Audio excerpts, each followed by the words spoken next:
Hello students, welcome to my channel.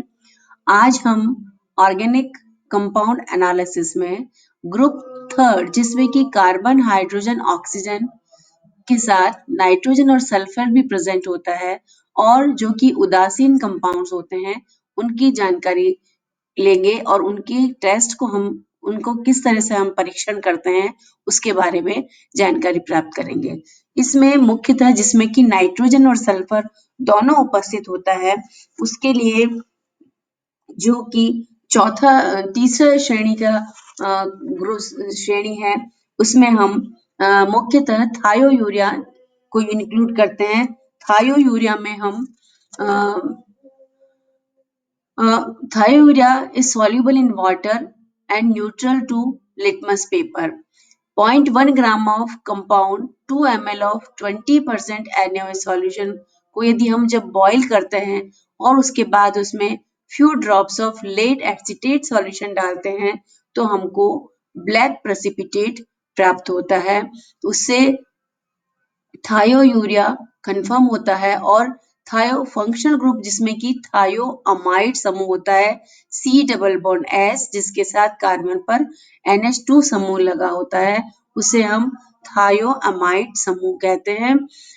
और group fourth जिसमें कि कार्बन, हाइड्रोजन और ऑक्सीजन के साथ जब हैलोजन उपस्थित होता है और कंपाउंड न्यूट्रल होते हैं, ऐसे कंपाउंड का टेस्ट करने के लिए हम 2.2 ग्राम कंपाउंड लेते हैं, उसके अंदर 2 से 3 ml डाइल्यूट NaOH डालते हैं, उसको बॉईल करते हैं और फ्यू मिनट्स के लिए और उसको कूल करने के बाद डाइल्यूट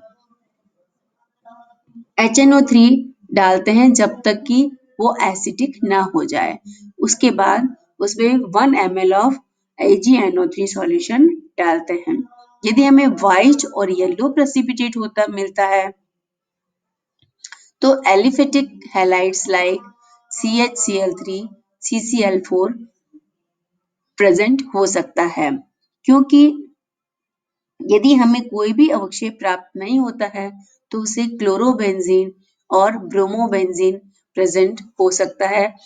CHCl3 जिसमें कि एलिफेटिक हैलाइड होता है जिसमें Cl मूवेबल होता है उसको हम कार्बन से हटा सकते हैं, लेकिन जब क्लोरोबेंजीन और ब्रोमोबेंजीन प्रेजेंट होता है तो उसमें कोई हमें अवक्षेप प्राप्त नहीं होता है। अब फिफ्थ जो समूह है वो determination of physical constant and identification of compounds. तो हमको किस तरह से कोई भी अननोन कंपाउंड प्राप्त होता है तो उसका हम organic compound into one and seal tube. तो सबसे पहले फिजिकल कांस्टेंट और आइडेंटिफिकेशन जो कि सबसे प्योरेस्ट मेथड होता है, सबसे पहले हमको एक कैपिलरी ट्यूब लेते हैं, उसको बुनसन ज्वाला पर जलाते हैं, उसका एक मुंह को बंद कर देते हैं और दूसरे मुंह से थोड़ा थोड़ा हम बिल्कुल पाउडर्ड फॉर्म में जो ऑर्गेनिक कंपाउंड होता है उसको कागज से ले लेके थोड़ा सा हम उसमें कैपिलरी ट्यूब में भरते हैं और उसका हम मेल्टिंग पॉइंट या बॉइलिंग पॉइंट उसका निकालते हैं।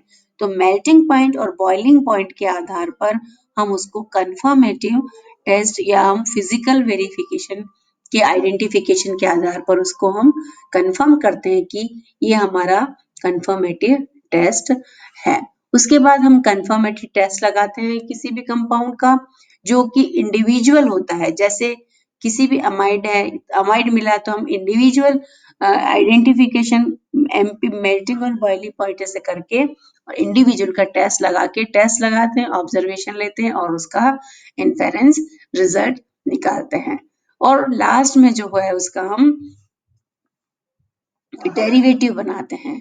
जैसे थायो यूरिया है तो उसका थायो अमाइड डेरिवेटिव बनाएंगे और डेरिवेटिव का भी यदि मेल्टिंग पॉइंट और बॉइलिंग पॉइंट लेते हैं तो यदि वो सेम आता है जो existing standard melting boiling point के, तो हम उसको कंफर्म कर देते हैं कि हमें दिया गया कंपाउंड कि ये उपस्थित है। अब रिजल्ट को हम इस प्रकार से शो करते हैं। From the above step-by-step analysis of given organic compound shows that it is state लिखेंगे उसका, सॉलिड है लिक्विड है, कलर लिखेंगे which ever the colour, order smell किसके जैसी है, एरोमेटिक है एलिफेटिक है, सैचुरेटेड है अनसैचुरेटेड है, किसमें विलय होता है, उसमें कौन कौन से तत्व उपस्थित है, कौन सा क्रियात्मक समूह उपस्थित है, उसका क्या मेल्टिंग पॉइंट है और कौन सा बॉइलिंग पॉइंट है।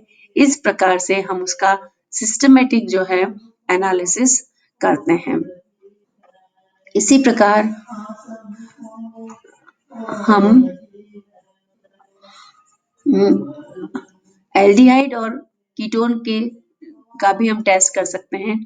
ग्रुप फर्स्ट में जब कार्बन हाइड्रोजन और ऑक्सीजन जो होते हैं उनका टेस्ट करने के लिए हम नेक्स्ट वीडियो में आपको दिखाएंगे। थैंक्स।